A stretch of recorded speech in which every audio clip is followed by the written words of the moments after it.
structures, organizing stuff, fixing broken things, building new things. Anything that focuses a child on genuine problem solving during the day is going to result in learning, in the creation of more true, stable, and usable knowledge. I just can't bear it anymore. They don't want Betsy's wisdom. They don't want to look at all the brilliant things going on in Japan and Scandinavia and all over the damn planet. It's far easier to keep doing all this broken garbage and calling it school. I have wasted my life, and this society is so god-awfully broken, I'm just done. I thought you'd understand. I actually thought you'd be glad. Or you could just yell over me, that's always an option. Yes, I am sorry.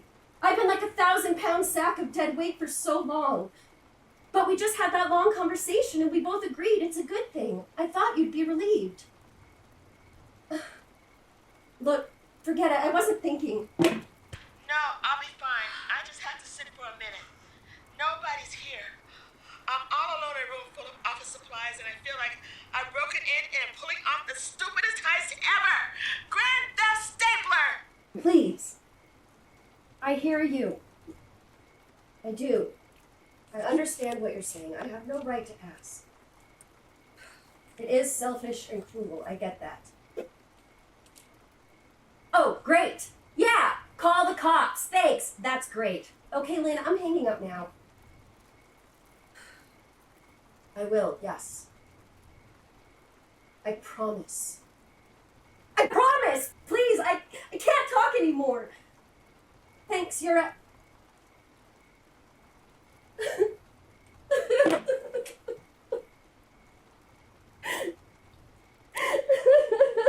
Oh, babe, I know. I'm sorry such a dismal day. But Cordelia loves to walk in the rain. Put her in that black harness. When her feet get wet, she likes to pretend she's a Labrador. I think all the hats, gloves, and stuff in the trunk by the couch. No, or up in the closet, in the guest room. No, wait. I think I put them in those storage things with the zipper. Under our bed. No, our bed on my side. I was supposed to suction out all the air out of those things, but it turns out Cordelia, like nature, abhors a vacuum. Well, I'm sorry. It's been a little nuts getting moved in and training here. Yeah, you're right. I didn't have to start right away. It was my choice, and I probably should have waited. When Jan gets in, I'll ask her. I'll come home as soon as I can. I don't get why she's not here yet. I've got to go, Marianne.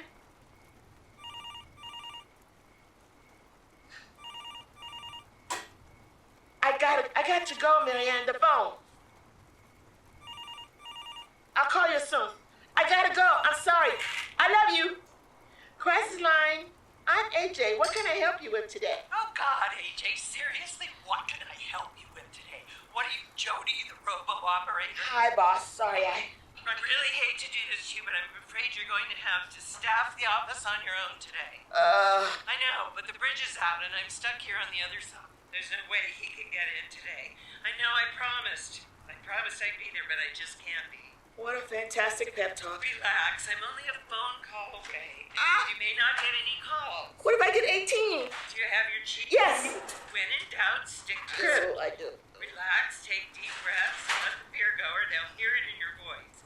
Be calm, be patient and accepting, and above all, don't judge. But judgmentality is my strongest trait. Call me.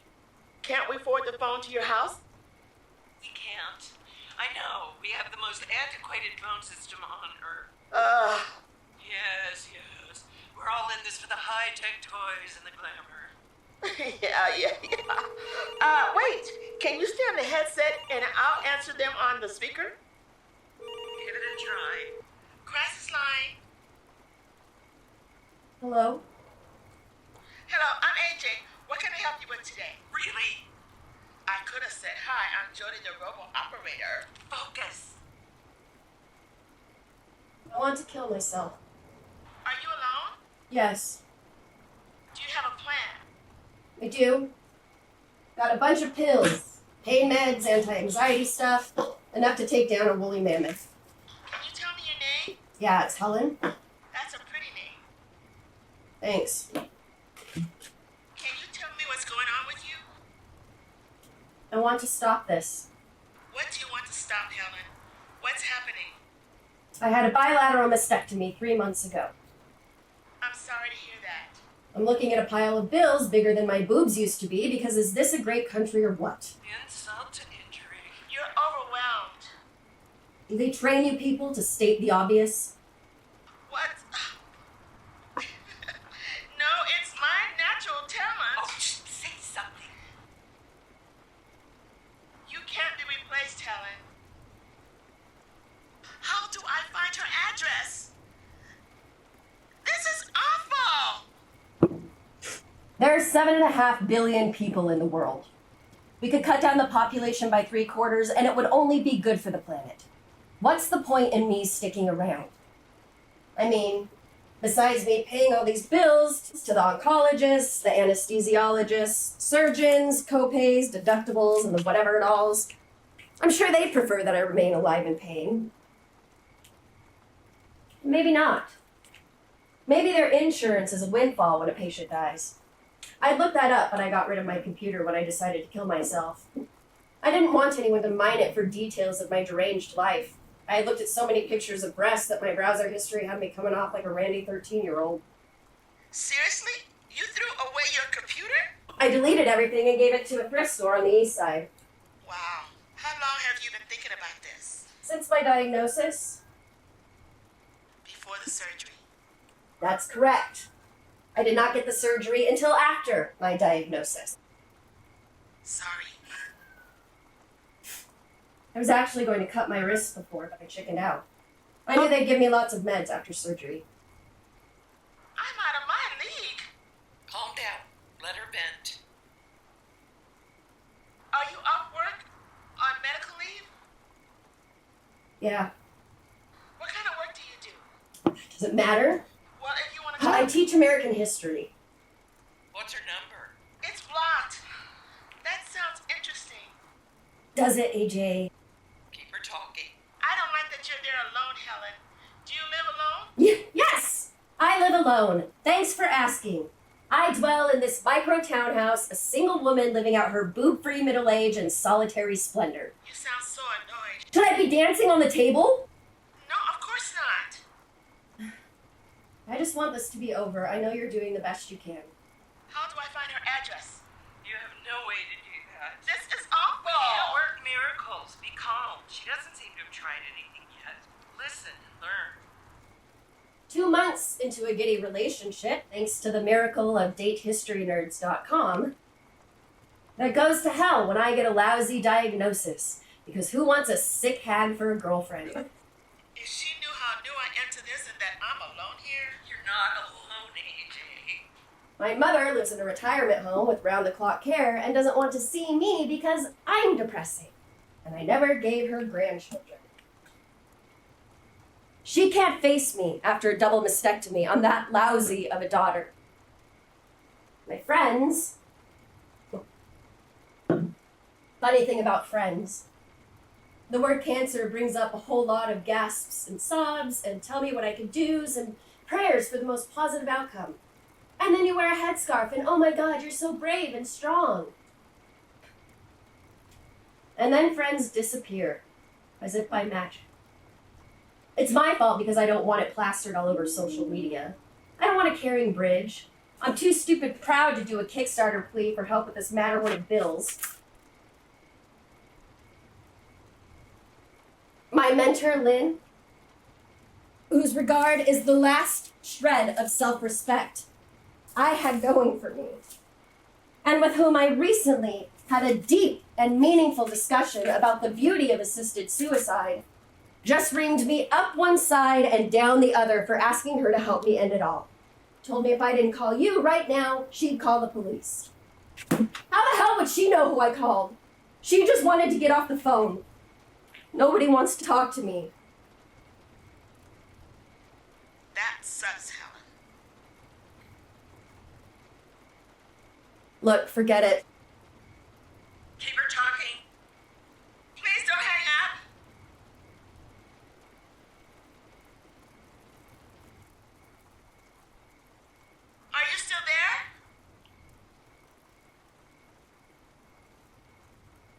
her talking. Are you still there? Yes, I'm still there. Up to my gills in the bills and the pills. You're giving me chills. Yes! Cheery banter. I'm not good at this. She hates me. Sorry, I'm just trying to. God, I feel like I'm having a heart attack. You haven't heard the half of it. I'm listening. What does it matter? What do you have to lose by telling me, please? Come on. I'm losing her. Please, Helen. Don't give up. I won't. Go back to humor. Humor me. I'm intrigued. Shouldn't you be talking some tortured 19-year-old out of drinking turpentine? No, Helen, you're it. What's going on that's worse than post-breast cancer? Friendless? Familyless? Uselessness? No. That's not the word. I'm not only useless, I'm a drain on the planet. I deprive of essential nutrients more worthy recipients. Oh, sweetheart. You're not useless. So many losses at once. You're doing everything right, Helen. It's normal to feel the way you feel right now. I bet your students don't think you're useless.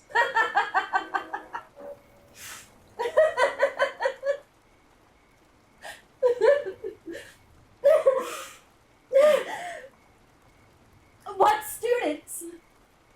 My students are teachers I'm supposed to inspire with stunning new insights. They're teachers who need in-service credits to keep up their credentials. Only my position's been cut. I just got that news this morning. I'm a has-been. Is that what they said? Yes, they sent a form letter that said, "Buzz off, weirdo, you're a has-been." Come on, AJ, you can't be that dense. I really can. A minute ago, I wasn't sure whether you started with surgery or diagnosis. They thanked me for my application for continued funding. Said it was excellent, but blah, blah, blah. You kidding?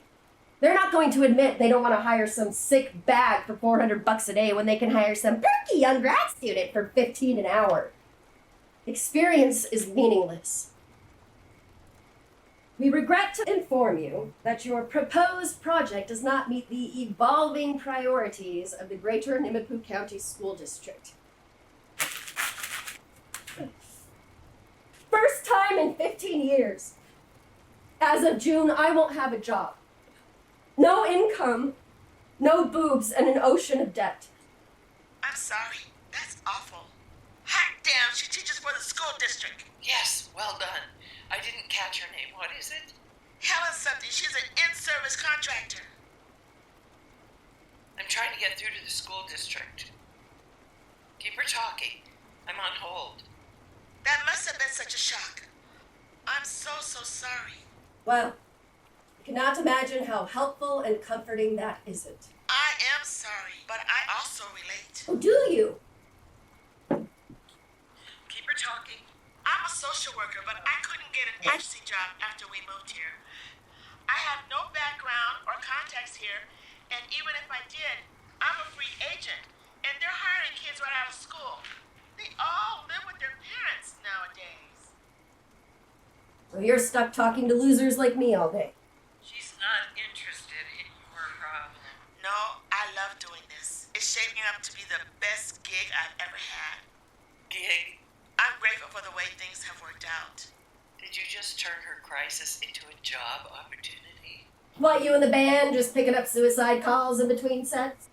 Really? At first, I thought I was all washed up, and then I stumbled onto this. It is turning out to be the most rewarding thing I've ever done. Oh, God. You're a rescuer. Ugh. It's not for the money, obviously. I'm on Social Security. I'm a volunteer. Oh, my God. Shut up. This is too much. I have the school district on the line. They have 28,000 employees, and they're not finding a Helen who does in-service. She probably gave you a fake name. The No! receptionist said she was sending out a note, trying to find out who's on leave. Oh, no, maybe she lied about being on leave, too. Let's hope not. We're not supposed to be talking about me. I want to hear about your project. What is it that you want to do? What do I want to do? Really? What does anyone want to do? I want to matter! I understand. No, you don't understand. I'm not a real thing to you. I'm a disembodied voice on the phone. You're a person in distress. I'm a statistic. I mean, you can look at it that way, or you can think of the millions of people who share your condition and realize that you're far from alone, even though you're isolated. You go down the street and you're surrounded by depressed people. Sounds like a blast. Once you get a group together, it's amazing how much validation and comfort you can feel, and a lot of humor. Of the gallows variety, I'm sure. It usually starts there, and sometimes it's the pathway out of depression. Not always, of course, but it can be. It depends on what the people really want. What I want is to get off this damn phone, eat these pills, and go to sleep forever. What if it's not sleep? Good one. If not sleep, then nothing. Better than sleep. No dreams. How can you know that? What if it's worse than life? What if it's an eternity of regret, bad dreams, and missing life? Please. Well, who's to say? What if it is? What would you miss the most? Pineapple. Pineapple? Yeah. God, when it's good and ripe, there's nothing like it. Sometimes I'll cut a ripe pineapple in half, cut out the core, and feast on it, dipping pieces in cream. Okay, well, what if the afterlife is an eternity of missing pineapple? Wouldn't that be worse than the life you're living now? This is your big theological play? What if there's an afterlife devoid of tropical snacks? Hey, you call a volunteer hotline. You don't get the poke. No one has ever come back from the dead. If there were an afterlife, we'd know it. But there's nothing. No heaven, no hell, no limbo or purgatory. Just nothingness. And that sounds very appealing to me right now. I don't know how you can be so sure. People talk about seeing ghosts and communicating with deceased loved ones all the time. People have those experiences where they die and come back talking about the tunnel and the light. Good grief. If any of that were true, scientists would have proven it by now.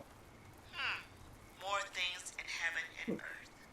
Oh, that this too solid flesh would melt. Thaw, resolve, itself into. I do! Okay. This is officially surreal. If I disappeared right now, no one would miss me. I'd probably be dead in here a month before anyone would discover me. There's no one out there who'd miss you. You sure? I'm sure. Mostly. I mean, maybe some would miss me at first, but they'd get over it. Who are they, Helen? Who would miss you at first? Sydney, I guess. Who's that? My assistant? You have an assistant. Yeah. School district? Wow. Wow. She's not only mine, I mean, she works for the department, but we have a rapport. Good. They have a female assistant named Sydney. That has to narrow it down. And she has called and texted every day. In fact, she just texted to check in. I guess she'd be sad. I mean, probably everyone would say they miss me and they talk about how I'm the greatest person who ever lived, but that would pass quickly, I'm sure. Please, Helen, tell me about your proposal. Then I'll stop bothering you. I'm so curious. Don't believe you. Believe me, I go crazy when people don't tell me things after they tell me there's something to tell. You sound demented. She just told me I sounded demented. Don't take it personally. I can't help it. I'm a person. Fine. It's a 3-week history seminar about a woman who died in 1857. I would have given it to every high school history teacher in the district. It would take me 2 years to get all the way through. Nobody cares. I care. Ugh. I do. I love the stuff. I saw a play last weekend about the first woman in the U.S. legislature. She was elected before we even had the vote. Jeanette something. Rankin. Jeanette Rankin. Several biographies have been written about her, and at least one really bad movie was made. But nobody's heard of Elizabeth Pennington, just like nobody's ever heard of me. Marvelous. You found a connection. Right. I've never heard that name. Who was she? I have this theory that she had a hand in the development of American public education. Huh, no kidding. Her husband was going to start a free school for all the landowners' children. She told him if he ever wanted to be allowed back in the house, he'd best make it free for all the kids. Girls, boys, white, black, Indian, rich, poor, you name it. When was this? Wait, what was her name again? Elizabeth English Pennington. She was born in 1783. Wow, right after the revolution. Yeah, wow, please. I know when I'm being patronized. I'm sorry if it sounds that way. I love learning new things. Jeez. Please tell me, who was her husband? His name was Dennis Pennington, and he was a great Indiana abolitionist and statesman. Am I really doing this? Doing what? This. Giving a free workshop to the suicide hotline lady. It's compelling and interesting. I've never heard of this person. You are my only conduit to her. This is ridiculous. You're really doing me a big favor, and I appreciate it. You're better than my mother with phony innocent guilt trips. I don't mean to. Save it. Soldier on, dear. Guilt may be the only thing stopping her so far. There's this descendant of Elizabeth Pennington's who lives in Indiana and gives a Grandma Betsy living history presentation.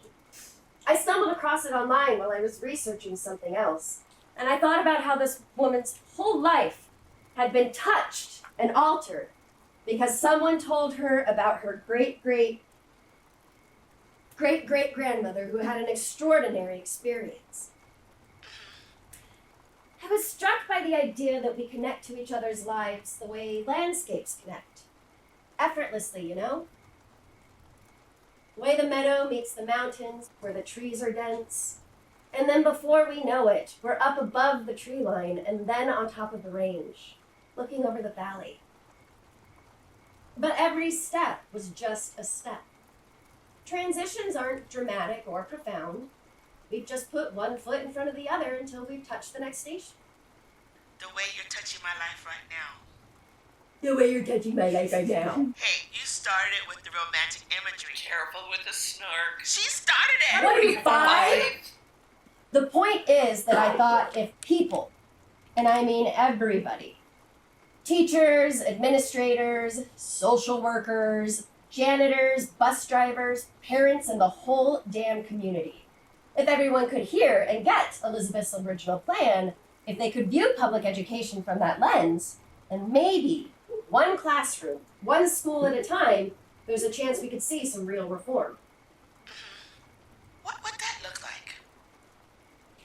If you imagine ancient Cherokee children with their parents, they're a lot like mountain lions with their cubs, learning to catch food from streams or in the forest, no matter what the season. And on and on. The children learn from the elders by helping first, being little apprentices. If you watch young animals, they instinctively know when to sit back and when it's safe to take part in the hunt. If they get that wrong, they get eaten. Huh. Who's ever seen a lioness that doesn't know what to do or how to behave? Or a bear? When a hawk spots a ground squirrel, it almost never stops to pull out an instruction booklet. Ha! True. So it was with the Cherokee children. But when the Cherokee opened their public schools in 1841, they were set up to cooperate with the American construct and integrate Christian studies.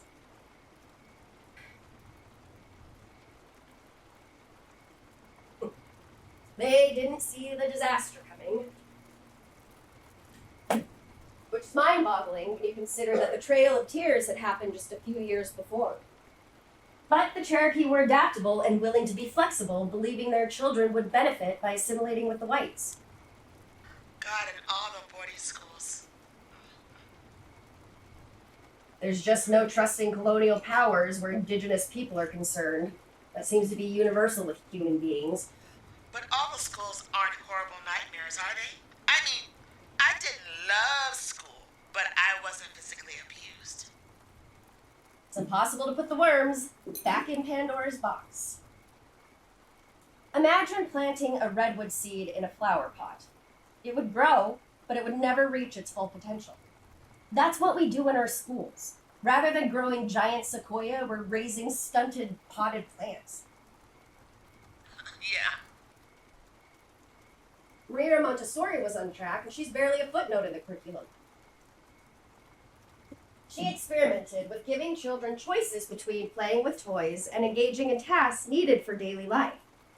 Overwhelmingly, the children chose the latter, and they were in general happier and more intellectually advanced. Gandhi took her ideas even further, but he's a brown communist, so we don't talk about him.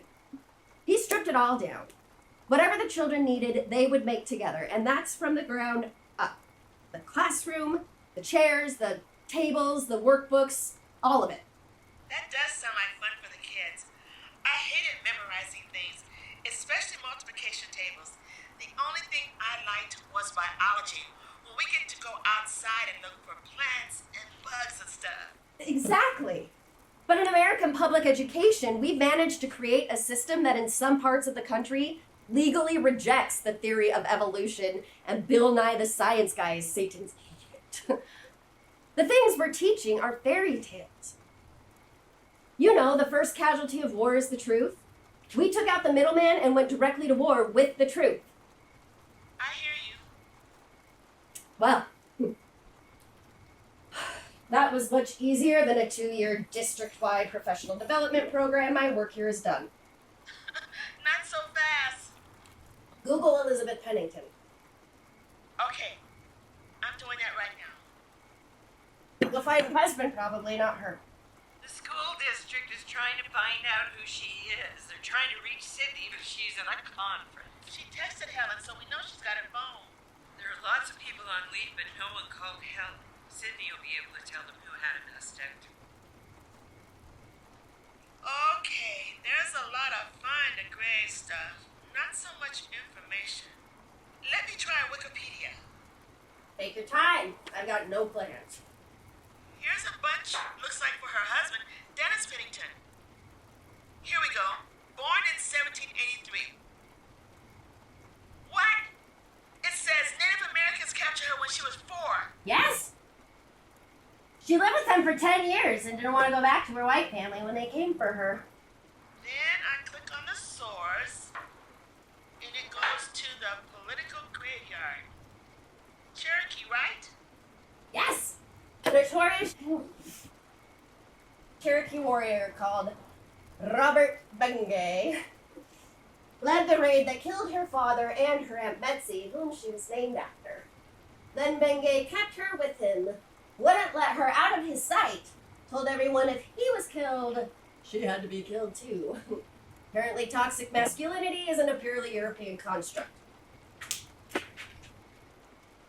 Helen, are you still with me? Yeah, I'm here. I took the pills. What kind? How many did you take? Million! Oh my God, can you call 911 and give them all the Already info? done. Keep her talking. Oh, I feel great. Oh, I can't breathe. I can breathe.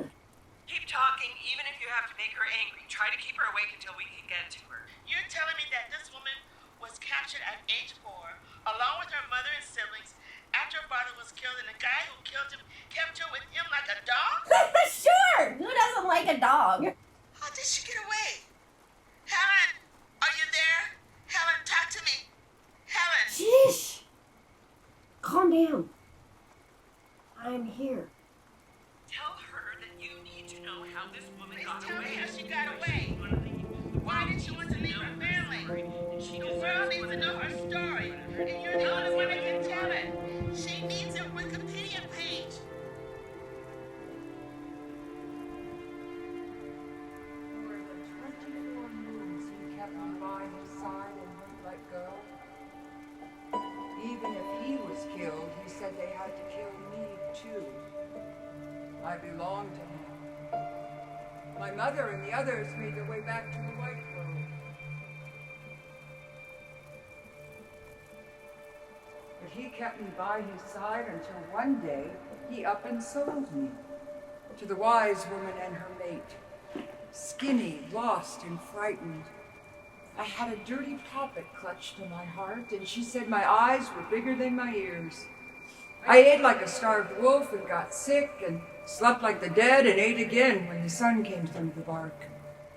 I start speaking after 4 days and let her braid my hair.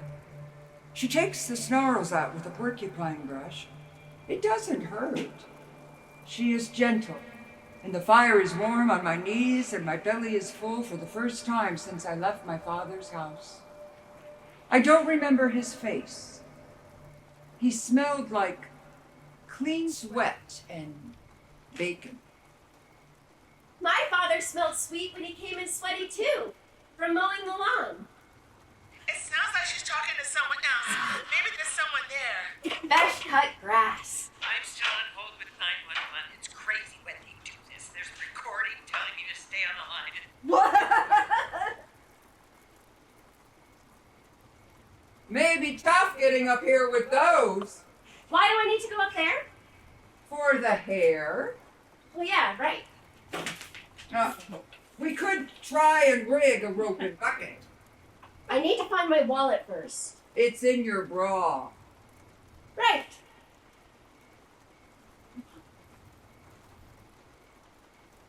Where's my license? Are you going someplace? No, but I need my ID. You won't find yourself there. But Your cheats ain't you, honey. that's easy for you to say. You've still got yours and you've been dead 150 years. You think you know what that means. What, dead? Dead to the world. Dead, dead, dead. Here I am, Actively dead. willfully dead. I need a cigarette. You can smoke outside the barn. Have you seen my smokes? I ate pineapple for a long time. But yesterday I smoked a cigarette and liked it. And I smoked my glasses. I thought they would taste like tar, but they were very, very smooth. How can you see without your glasses? I have this to do. Does it require eyes?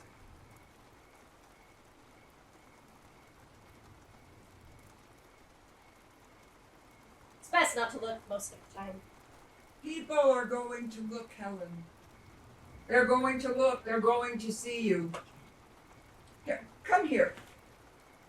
You've got to get those things out so you can climb up here. Now, clean up after yourself.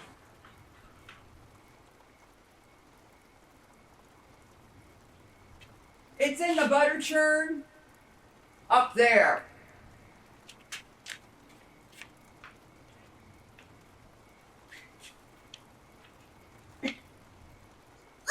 Oh, this is worse than life! I have no idea what I'm doing or why I'm doing it. You gotta go on faith, darling. That's a cop-out. What are we doing? We're building something, one piece at a time. Remember what you said about taking steps up the mountain, through the trees, to the top? Yes, above tree line where we could see everything. Well, that's what we're doing. But what are we building? When you climb a mountain you never climbed before, when you reach the top and turn around, do you know what you'll see? Of course not. Well, that's what's happening here. You know, when Mr. Pennington decided to start a school, he didn't know what was going to happen. And when I dug in my heels and told him if he knew what was good for him, he'd best include all the kids in the territory, he went on faith. He and his buddies went out and rounded up everybody. Because he's so famous in those parts for being good and fair and kind and, you know, everybody sends their kids to his school. Except barn swallows. They can't swim. I saw them out back when I went to smoke. Birds don't go to school. You're thinking of fish. Everybody goes.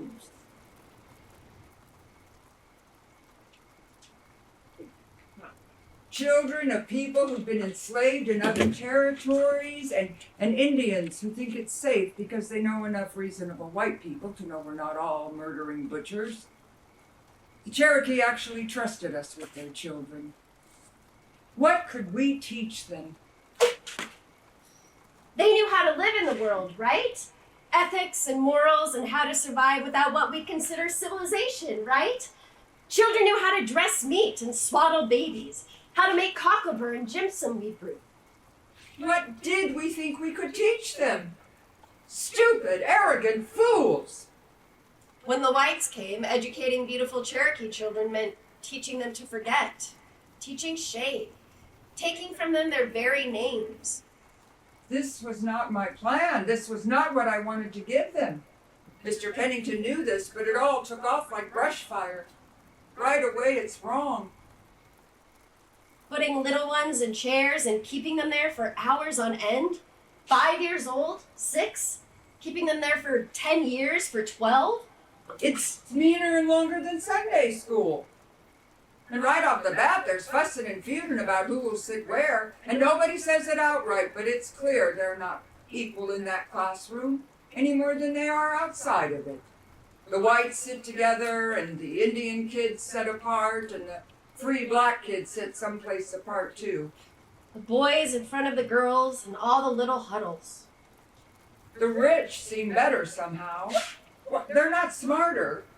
They're just cleaner and better fed and wear finer clothes. It's hard to find teachers who aren't prejudiced, even when we find them in the abolitionist community. It's a deep, complicated thing, this mixing of people. But I lived with the Cherokee, and they accepted me, and I loved them, and I was convinced the whole world could be that way. Me too.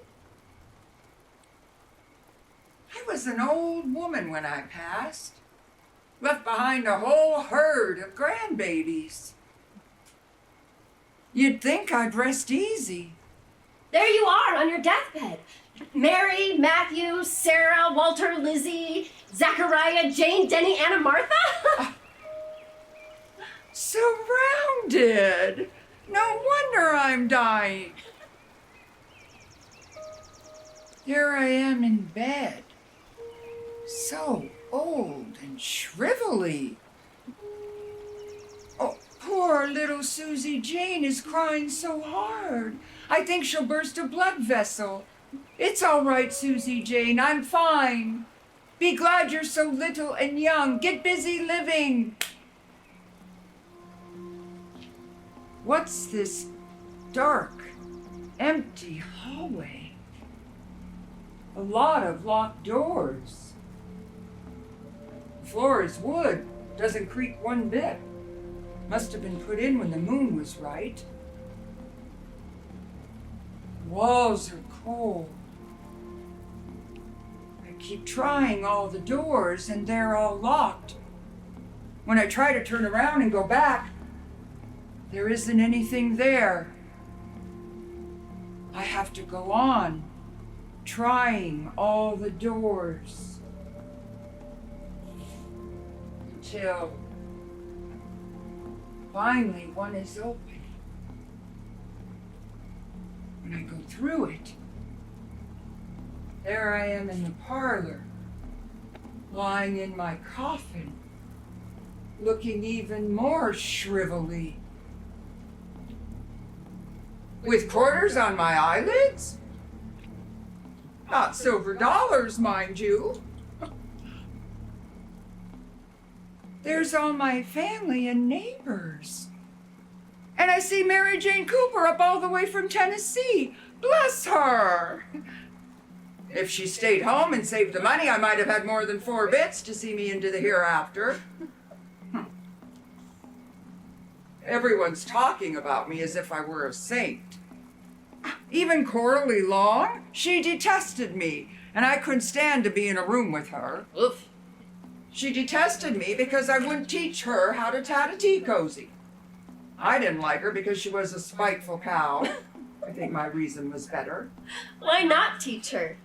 It was a family secret the way I did it. And, as I think I mentioned, spiteful cow. But there I am at my funeral.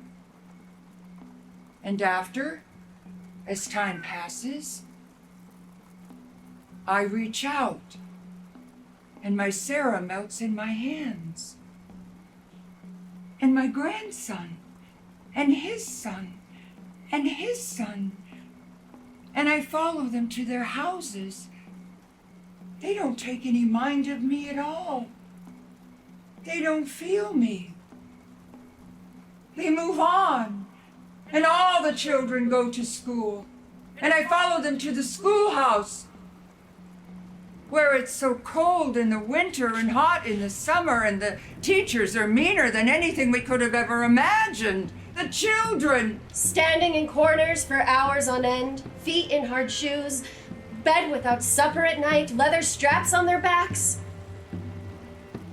The children! What about the children? And the little native children taken from their parents, walking on the trail of tears as the elders and the babies die, and they're too tired and sick and sad to bury them as they walk and walk and walk to the nothing, to that never-ending nothing that rolls on in every direction. Nothing ahead and nothing behind. Taken, mother, from their homes and their families and their language and the Great Spirit, and their names beaten out of them, and the unspeakable crimes committed against them in church and schools, and I'm screaming and screaming, and no one hears me. No one hears me. Mother, please, take me back to the water, to the harvest, the earth, to the fire and smoke, to the air and dragonflies and birds. Great Mother, please! I think I lost her. They're on their way. The cops are on their way. She told me she worked for the school district, so they were able to track her. I'm still connected with her phone, and my boss is on the other line.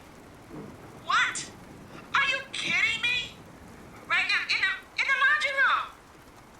So we're all on pins and needles in the laundry room under the. Don't put tap water in it though. Gotta be distilled. So hopefully I'll hear when they get to her place, since she didn't hang up. In the pantry, on the floor, right in front of the dog food. You can't miss it. Damn it, Mary Ann. Really? Why do I care so much about a stranger? I care because we live in a society, not in our own little individual pods. You know I love you, and I never would have married you if I didn't want to spend the rest of my life with you. But I didn't think that meant every second of every day. You know, babe, this conversation is vying for my least favorite of the day, and that's really saying something. No, I'm listening. You've never used an appliance, and I'm Jody, your all-purpose customer service advisor. How may I help you today? Never mind. After you plug it in, a little red light will come on.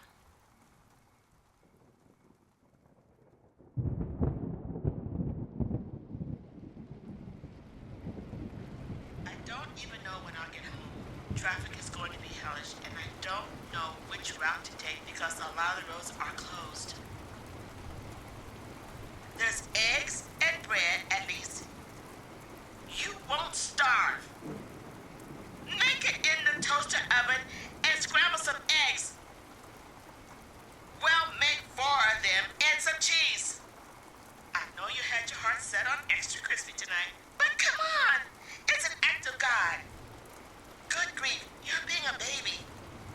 You can, by God, make yourself some scrambled eggs and toast. You're making me crazy. Stop it! You've got a roof over your head, food in the fridge, a heater, and Netflix.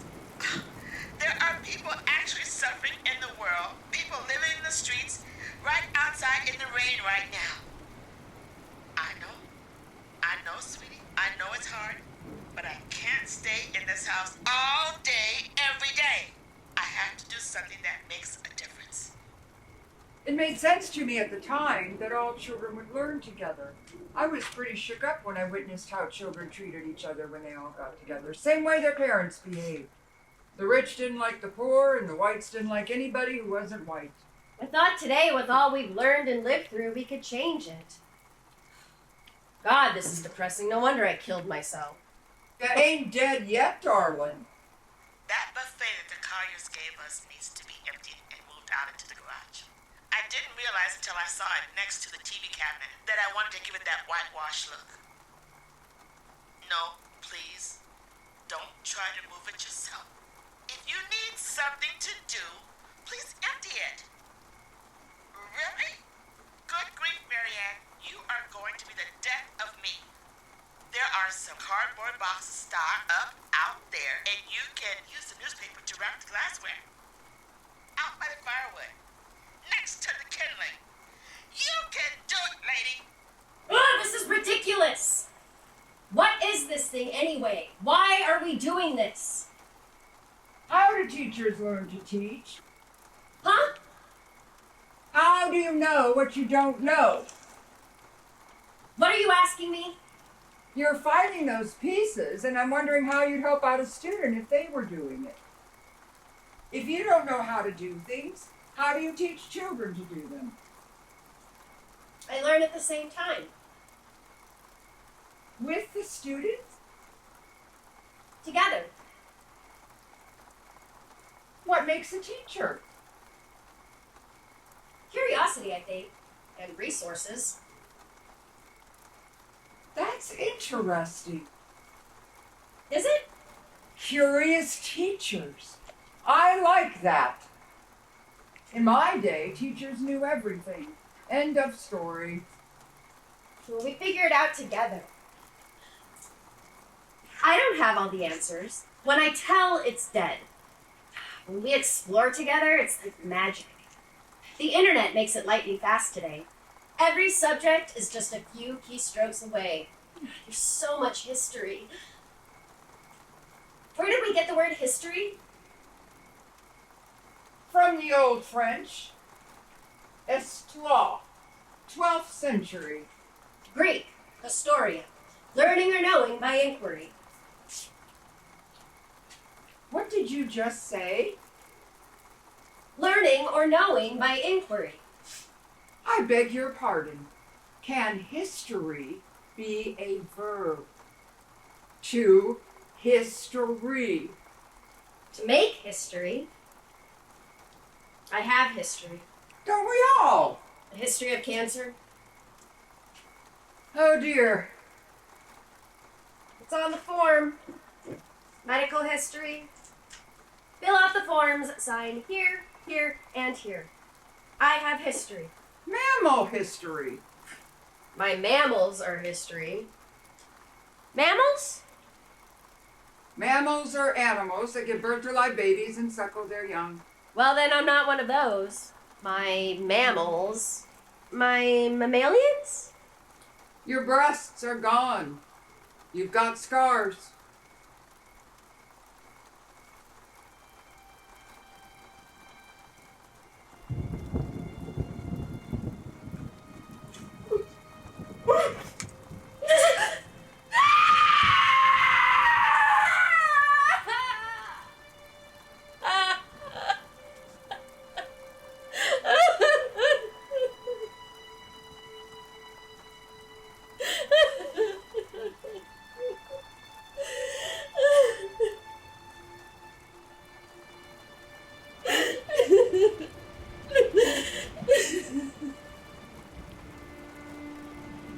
My Cherokee sister was scalped.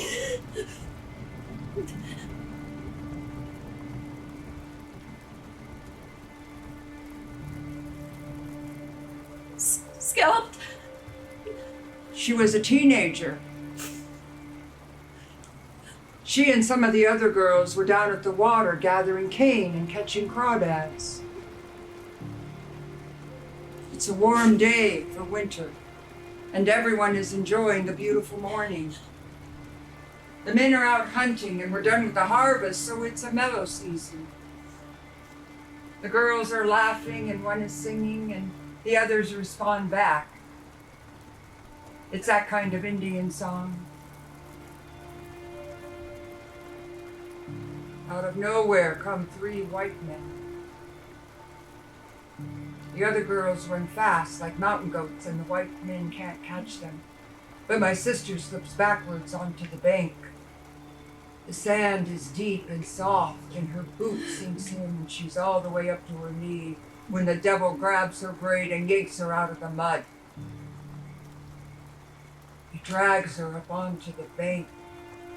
and with a fierce, sharp knife, he takes her hair right off and leaves her bleeding and runs away. The mothers and grandmothers all run crying and screaming down to her and carry her to the house of the medicine woman. She is growling, a deep, frightening sound, like a dying coyote.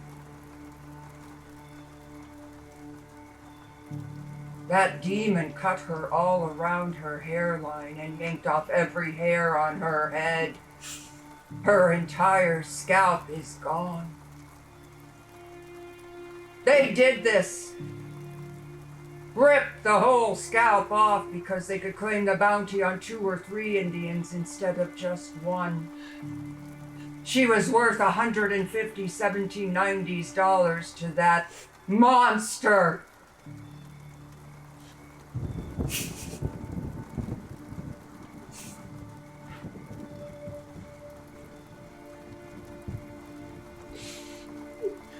The grandmothers put a fresh cap of yarrow leaves on her and keep changing it until all the blood has stopped. Then they rinse her head with green dryer and wash her face and arms and body with it and make tea with it and pour it down her throat even though she spits it out. They keep on and the tea moves through her and the blood is in her urine. They change her diaper and keep giving her the tea constantly until her water runs clear. Every day for 3 moons, 3 months. They give her a fresh cap of yarrow leaves, and she lies there on her belly with her forehead on a pillow because she can't put the back of her head down. They teach me to rub her hands and feet and legs and arms to keep the blood moving. I try to talk to her, to tell her about the nest I found with the little brothers, an eagle's nest down much lower than they've ever seen one. And then we saw that the mother had a broken wing, but she was still bringing food back to her chicks, and the chicks still got big. And the father did a lot of hunting while the mother protected the babies. And then we ran off a fox that kept getting too close. I tell her the grandfathers say that's a good sign. But my sister only cries and says over and over that she wants to die.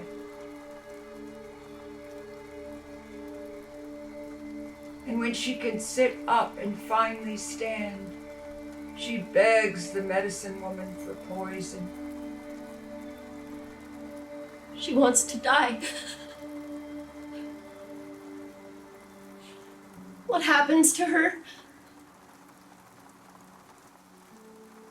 She has 12 children, 86 grandchildren, and more than 1,000 great-great-grandchildren. And so on. She lives. But how? It ain't easy. She blamed herself for not being quick enough to get away like the other girls. She thought she was ugly, like a plucked chicken. It's a long time before she smiles again.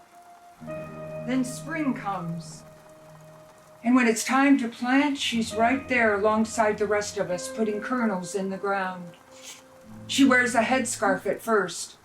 I made it for her. I'd been learning to finger weave. We were afraid she would never leave the house.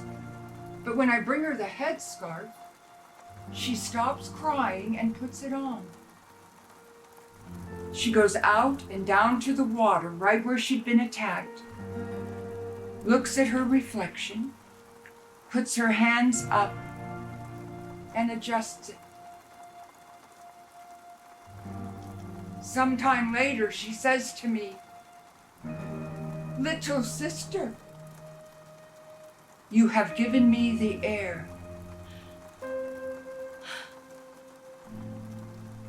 Through the years, she wears different headdresses. Braided silks and thin, shredded strips of deerskin. Beautiful, enviable. She becomes an expert at creating dyes, and she's a great medicine woman. Who knows more about healing than she?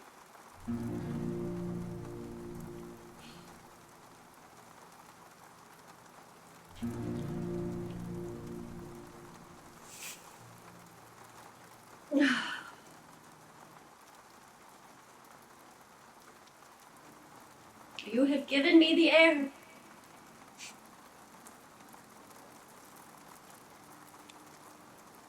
Still wearing the pineapple on my head, aren't I? Yeah, you are.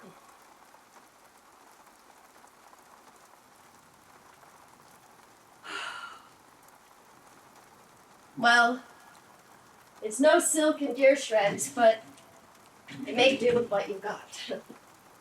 See, this is why I'm leaving. There's literally nobody who will tell me when I have food on me.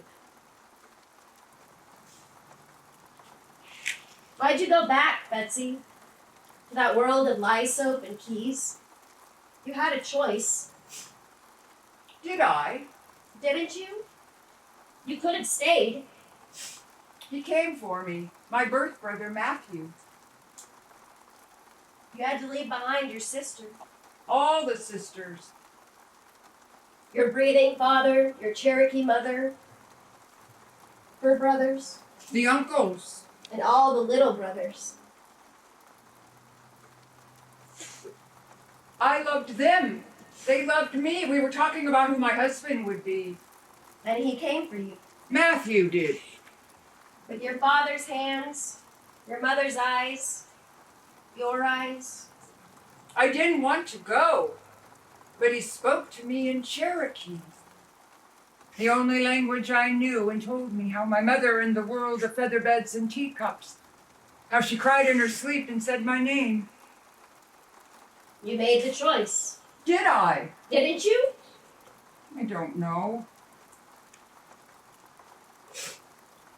I couldn't say goodbye. I ran with Matthew. I guess when I saw him, I couldn't bear to see him go again. I thought I could go back and forth between the worlds. But you couldn't. How could I choose between the earth and sky? Yes, how could you? I don't know. I don't know. I couldn't say goodbye. I ran with Matthew. I guess when I saw him, I couldn't bear to see him go again. I thought I could go back and forth between the worlds. But you couldn't. It was complicated. And once back in my mama's house, she kept me close. Wouldn't let me out of her sight. Yikes. Did you feel like a prisoner again? Like with the guy who kidnapped you? Clean linen ain't nothing to sneeze at. And guilt. Mercy. The guilt nearly killed me those first couple of years. I couldn't hurt my white mother, and I knew that my Cherokee mama was heartbroken. That sounds awful. You were just a kid. It was different back then. Once you got your moon blood, you were a woman. Even in the white world? Kind of, but not quite. More confusion. It was much simpler in the Cherokee world.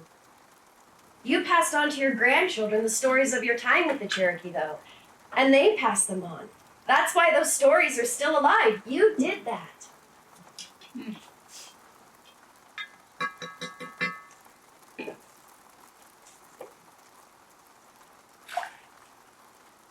Here, try this. Ooh, thanks. I'm really thirsty. What is this? It's cold well water with vinegar and molasses. It almost tastes like lemonade. You can sip it slowly on a hot day. Oh, God. If you gulp that stuff down, you throw up until noon next Thursday.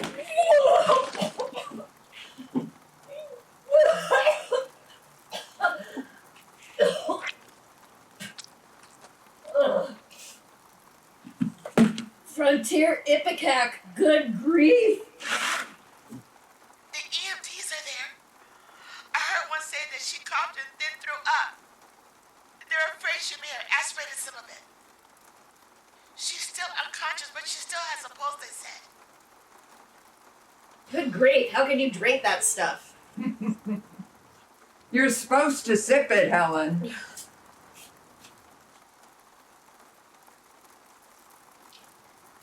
We'd sit on the veranda and drink that and listen to Mr. Pennington as he told funny made-up versions of English folk tales. Irish, and some from Wales. We're shaded by a proud, tall sycamore. The children laugh until their bellies ache. They ask me to tell stories about my time with the Cherokee. The tree grows taller and wider, and now it's my grandbabies on the veranda. They love to hear those stories about my time with the Cherokee and my great big adopted family. I read about this. An entire generation of children out there made up games about living with the Wyandot and Cherokee, and there were no bad guys. Lots of stories rolling around in those hills. So many of us were saved or captured and went to live with the Indians and then didn't want to go back to corsets and prayer books. It's amazing that so many did go back. It must have felt like a dream the worlds were so different. Yes. There were bridges, though. That sycamore and I saw nearly 60 summers together. Her leaves were deep green, and in the fall they'd turn rust red and lemon yellow and then fade. One night I'm finishing up in the kitchen and I hear them after a big whoosh of wind passes through. In the quiet, I hear them all at once hit the ground.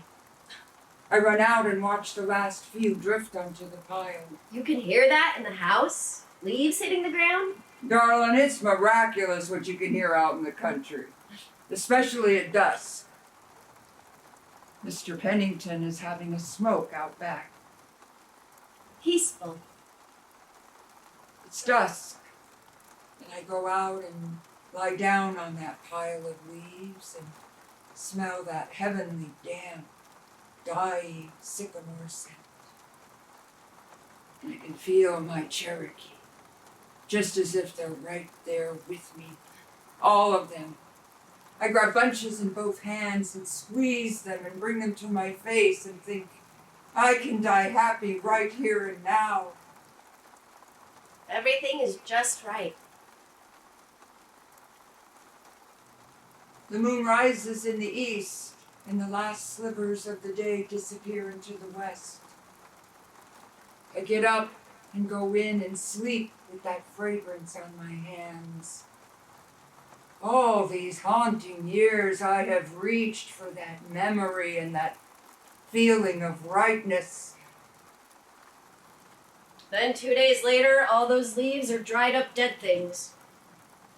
We rake them up and put them on the compost heap. They turn to earth and nourish the new seeds. Life doesn't end, it just changes.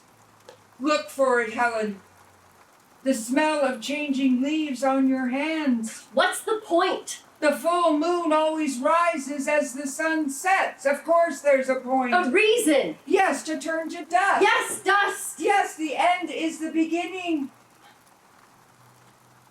All the king's horses and all the king's men could never put me together again. Honey, the king and his men are too busy pillaging and conquering to bother with shattered women. To hell with them. I'm through with them. I'll just stay here. You have romantic ideas, Helen.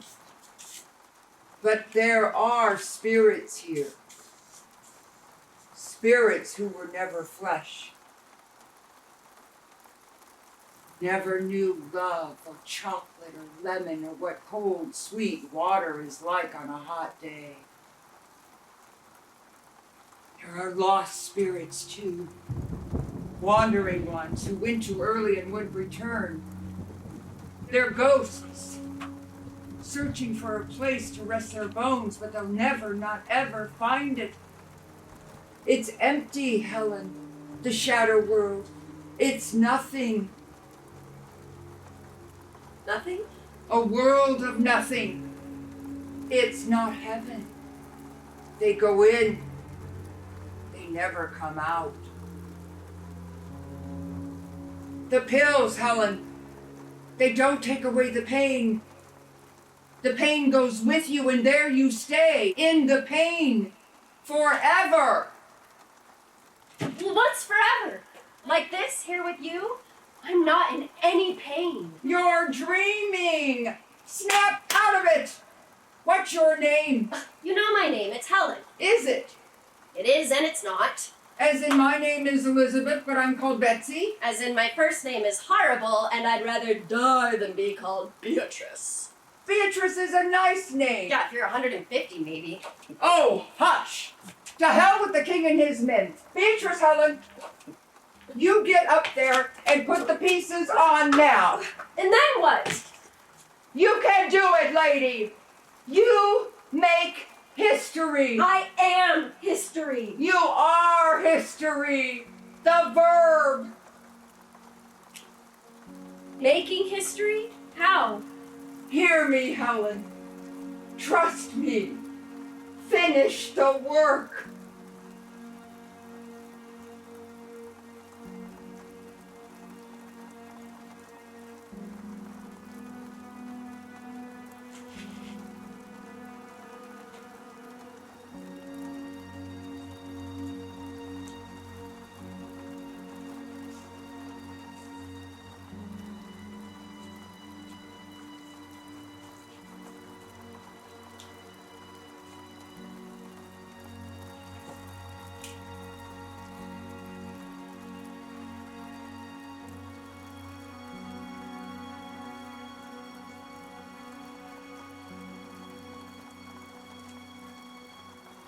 There you are, lady. Done. No. Yes, done. No. What are you doing? We're finished. Aren't you forgetting something? No. They're missing. No, they were sick. Don't you fret now, child. We'll get them back on there. I'm not doing that. Your clothes will never hang right. You can't put the leaves back on the tree. They'll just be shriveled up. They're dead things just stuck on. It's not real. Once they're gone, they're gone. The birds know, and the squirrels. You've seen it. Like the geese, they stay away, and then the tree feels even worse.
She'll never not be broken.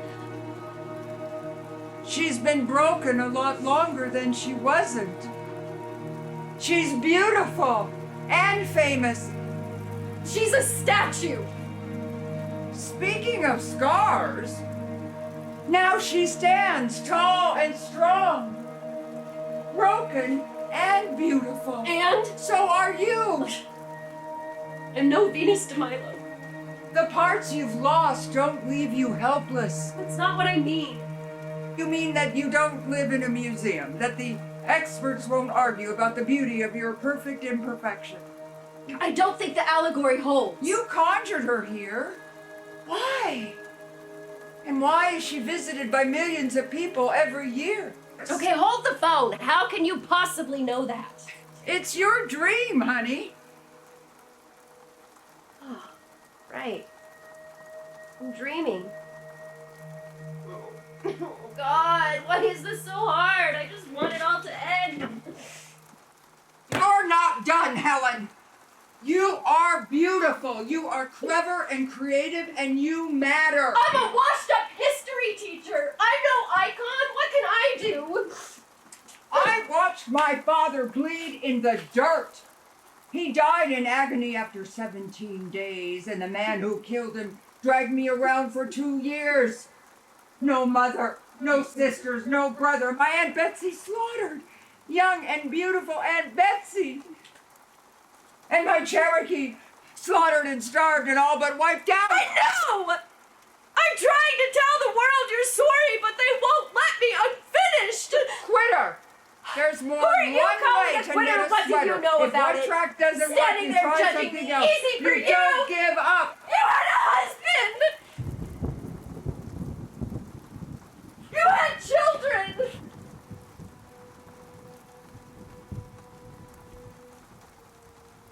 You have your breasts. You died with your boobs on your chest and your whole family around you. You don't know what it means to be alone!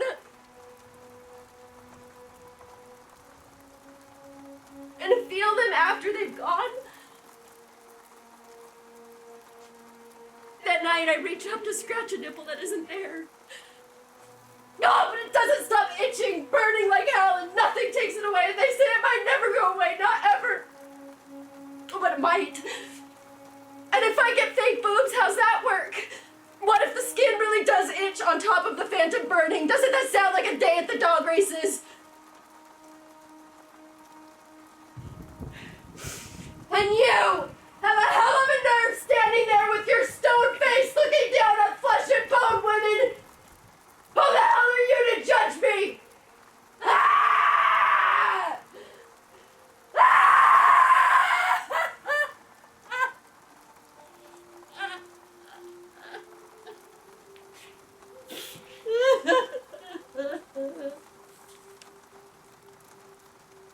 I want to go with you, but please take me with you.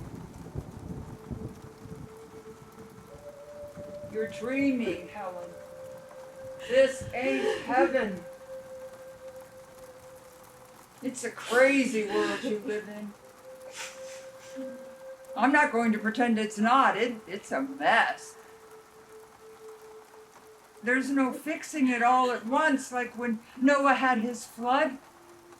It takes one person, one heart, one mind at a time.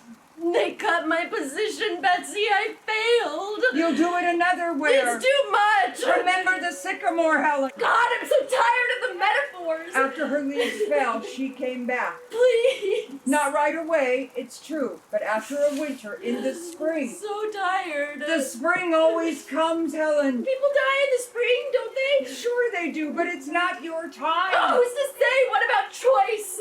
There's choice. And then there's just plain old giving up. There's waste. And that's what the grandmothers call a skyny. Sin. No, I'm in no mood for Sunday school. No, you're in the mood for nothing. Yes. Nothing is no thing, Helen. It's not peace. It's infinite emptiness. And killing yourself before it's your time is a sin. It doesn't matter if you believe in some kind of God or nothing at all. We all know that waste is obscene. We do throw away garbage. Stop it now. Ugh. Let me go! Let you go where? To wander in the nothingness forever? What's the alternative? Living, Helen. Plant some herbs or write a book or go to the mountain. Lie down on the earth and look up at the sky until you remember what sets your soul on fire. I want to teach. Yes, teach. But I want to teach teachers. So teach teachers. If you won't do it for yourself, then do it for me. Get those children up out of the chairs, out where they belong, making the world one piece at a time. I'm so tired, Betsy.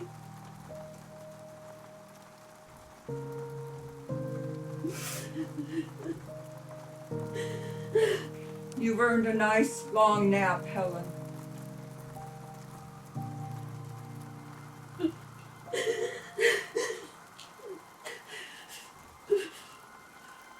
Sarah's there with your tea. Sarah! She's got that tea you like. Sarah?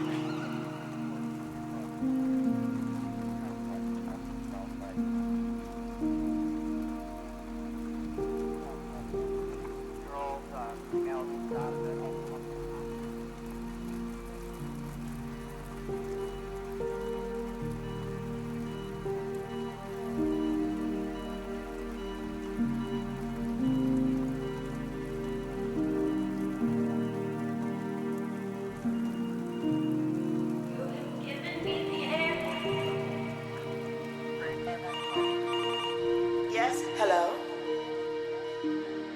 Oh, thank you. Thank you. Where are you taking her? Jan, can I go to the hospital? Okay, go to the emergency lobby. Sydney's there with Sarah. She says you can't miss her. She'll be by the fish tank. Oh, thank you. Gotta go, babe. It's out of style now, but when I was little, pineapple upside down cake was a miracle dessert. Always made with canned pineapples and maraschino cherries in the middle of each pineapple ring. But the secret was in all the added sugar. While she recovered in the hospital, her mother told me that Helen had a real aversion to cut flowers because all they do is die, no matter how pretty they seem. So we brought her baskets of her favorite fruit, pineapple. Amazing grace, how sweet